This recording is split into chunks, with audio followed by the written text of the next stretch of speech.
Alright, gals. And alright, guys, again, we're back at it. So, to correct the last video, the second video, we've got what I feel to be the accurate part number. I'll link the part number in the description. The second one was that was my bad. It was an error on my part. Just by visualization, the clip is going to be that significantly bigger. That much more bigger than the last ones. I called Acura. This is the part number that they gave me. I called Acura twice. The second video, I just jacked it up. I guess I got giddy of the part being OEM, and I think it was $50, which was a total of $112. I think most of them are $112. Most of them are $60, $125 a piece. I got excited because they were cheaper and didn't look at the part number accurately. Wrong. I jacked that up, as you saw in video 2. This is video 3. All right. This is it. This better be it. All right. In response to video 1, there's a guy saying that the part numbers are different. I hope he's wrong. At any rate, this is a learning experience. All right, so if he's saying it's wrong, cool. We're going to find out right now.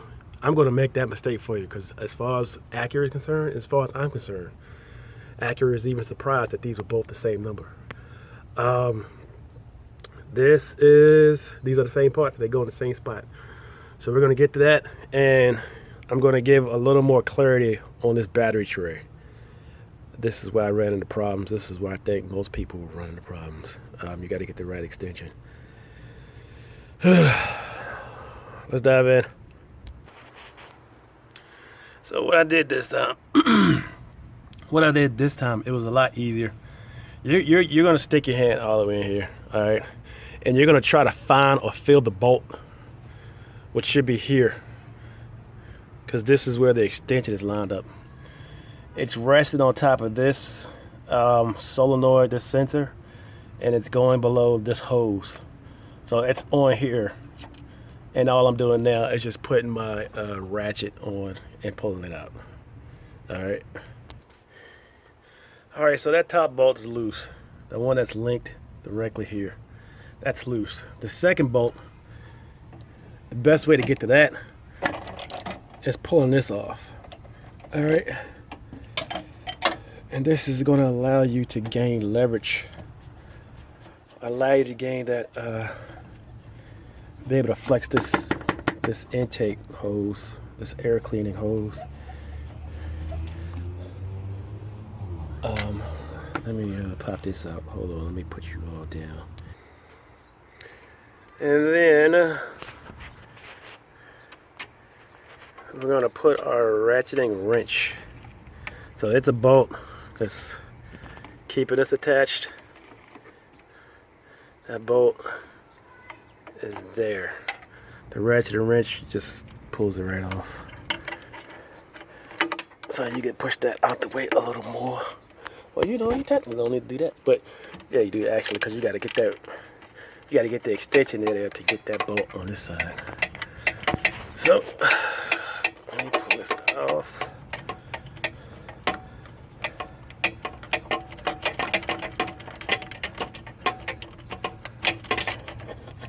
Yeah.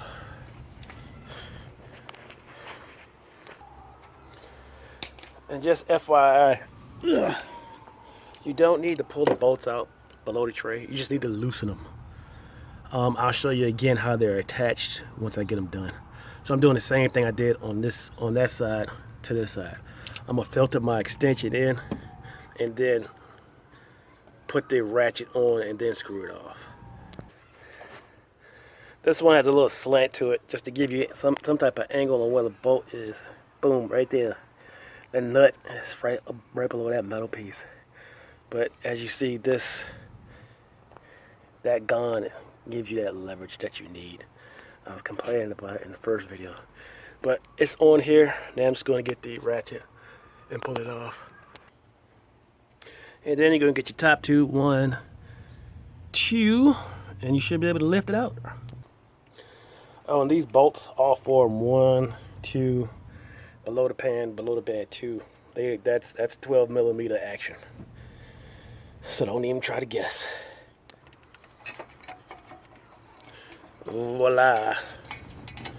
Alright, so one more time. Just in case, man. It was dark. It was nighttime when I did the last time. Those two stubborn in the cut, in the nook, in the cranny, creeping bolts, 12mm are the ones that you get to. Alright. So those are, this was the one that was underneath there. Oh God. So that was, it was straight lined up there. And then this one is straight line up there. And they're concaved areas that just latch onto that bolt and that washer or that crush washer. And you just tighten it down. In addition to the two on the top. And that's all the support you need for the battery. But that gives us access to this sucker. Alright, we're gonna pull this off and put that in. No fancy tool here. The old faithful, the adjustable wrench. Mosquitoes, sweet meat. Yeah.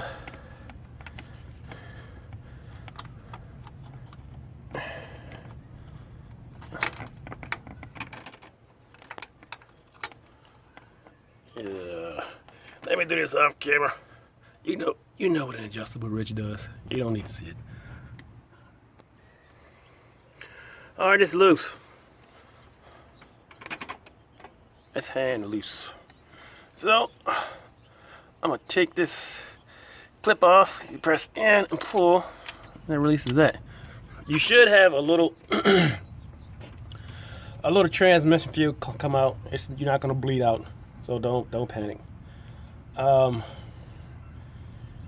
Let's test fit the first. They look the same. Let's test fit this one on the connector here. Hold on. All right, the clip worked. She liked that. She liked the new one. But I was wrong. You will bleed out. That was more than I anticipated. I pulled it off with this one and put it in with my left hand. That was a quick exchange, and I got probably 2 ounces out. That's more than I wanted. I might top my transmission fuel off. But that's in. We're tightening it down and we're reversing the process. Then we're going to the other one. Where's that at? She's up in there somewhere. I think, is that it? Yeah, that blue. That is. I don't know. I gotta find it. I think it might. What? All right. So that is it. I'm gonna get my deep socket 22 and go in there and pull that sucker out. It's like a bad tooth, man. If somebody's bad, they both have to go. So it's not a 22. I think I did it last time as well. It's not a 22. It's a 7/8, which might trans into a 22, but I could be wrong. At any rate, I know this one fits, so we're gonna simple. We're gonna put this over top, get our 1/2" adapter, and pull it out. That's on. Get the adapter, and be right back. And that was easy. Not too much torque. If I put it back on last time, like I remember. You just turn it with your hand until you couldn't turn it anymore. And then I give it half a rotation. And that's it on these sensors. Pretty much anything that's going into the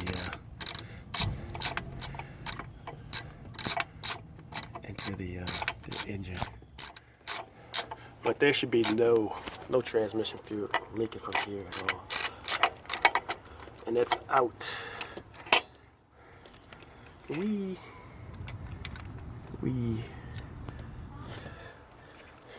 This one's teal, but it should be the same. Yep, they both have the same looking thing. Hold on, let me get y'all straight. Yep. I test fit on the clip for that, and she likes this one as well.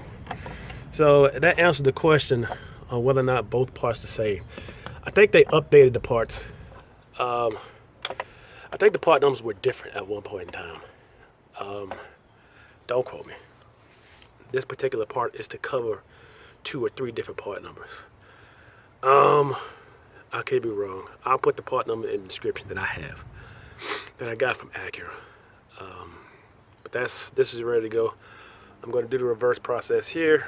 I'm going to stuff some tissue in this 7/8 just to keep it flush. And then I'm going to tighten.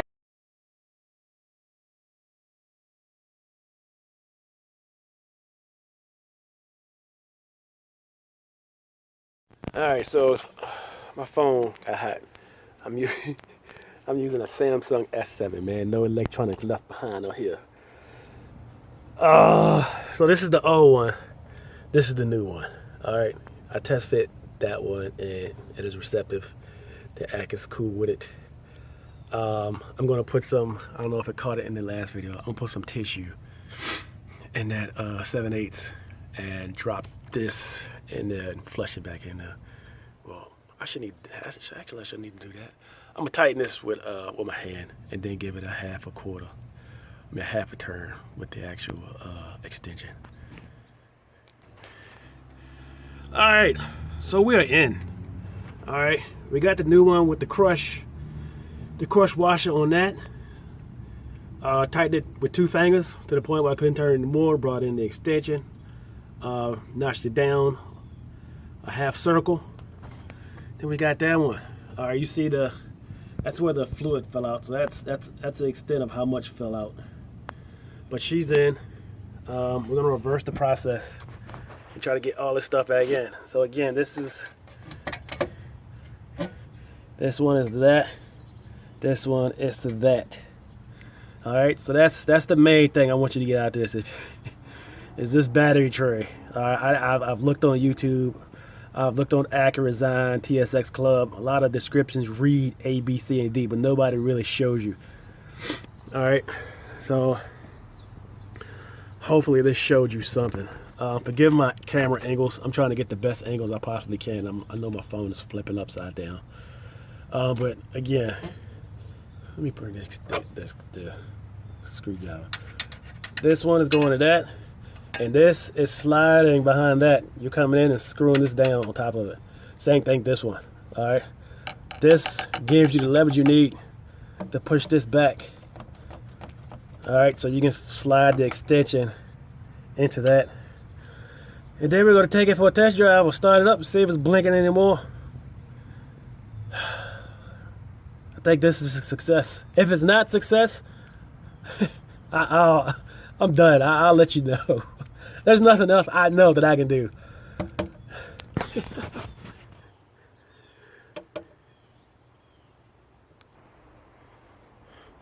All right, we got that back on. She's good. Again, what I did is I fed the extension. You're literally with your hands. As you see, this is how far I'm going in. So that's where this right here is hitting my wrist. I'm going all the way in, and I'm feeding the extension through my hand with my other hand, and I'm touching it right here with my middle finger, and I'm just putting the socket right on the bolt, then just lining it up, and then bringing in the ratchet. It's not as bad. Once you do it, just like everything, once you do it the first time, everything else is easy. I wouldn't say easy. I take that back quickly. It's not as complicated. So now we're reversing, putting everything back in. Getting your intake, battery tray. This should be fine.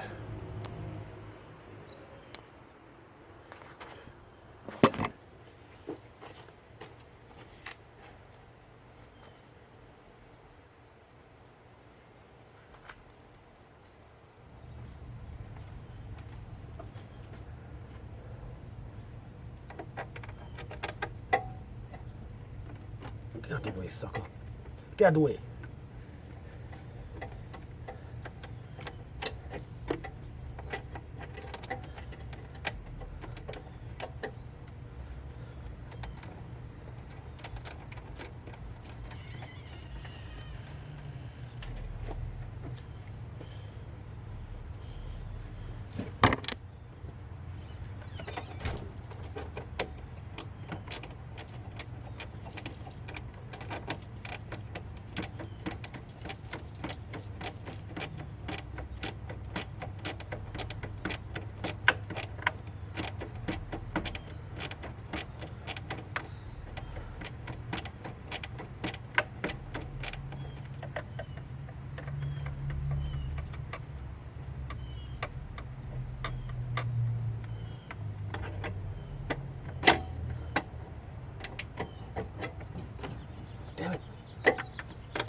know that.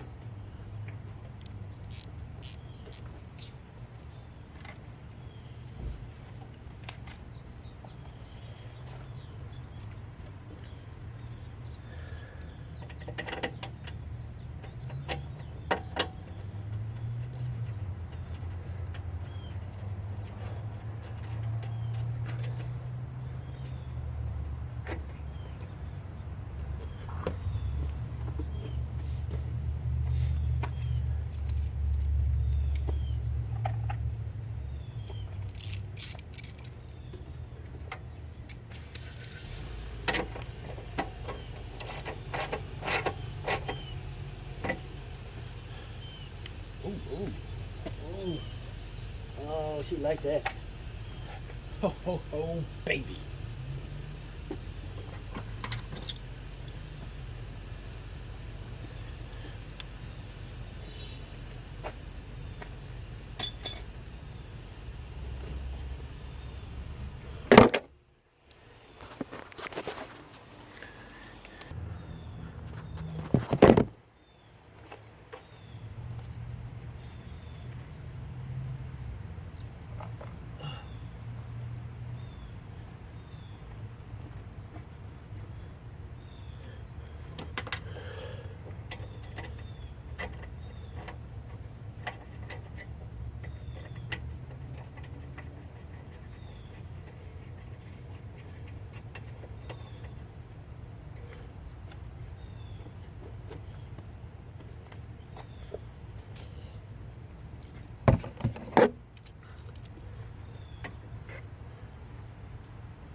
Hey.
So, granted, I took the battery out. Had to take the battery out. So we're trying to see if if it's going to spit a code. Well, the code has nothing to do with it, I think. The check engine light was for the transmission range sensor. That's another story within itself. But let's check it anyway. It might have something to do with it, it might not. We don't see any flashing yet, so that's good. And I'm gonna check the code out and see what, if anything's pending. Up there. Whoa. All right, so that's 2 brand new transmission pressure switches installed, and we still have a flashing D. Alrighty, that debunks everything.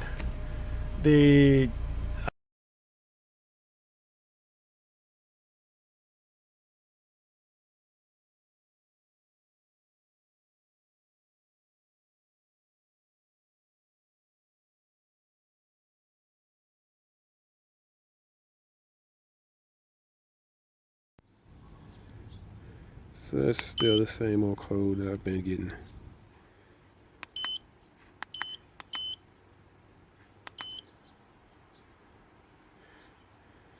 Yep, that's another story within itself. But we still have a flashing D. Let's see if I got to take it in for the transmission range sensor. Yep. Alright, stay posted for the transmission range sensor. This was the transmission pressure switch. They were successfully changed. It is not stopping the flashing D. Now I am tying the flashing D to the transmission range sensor. I wouldn't say it's a fail, but it wasn't successful.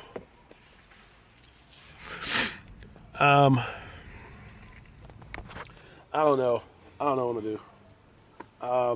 With the transmission range sensor, well, if you don't know what that is, let me show you what it is.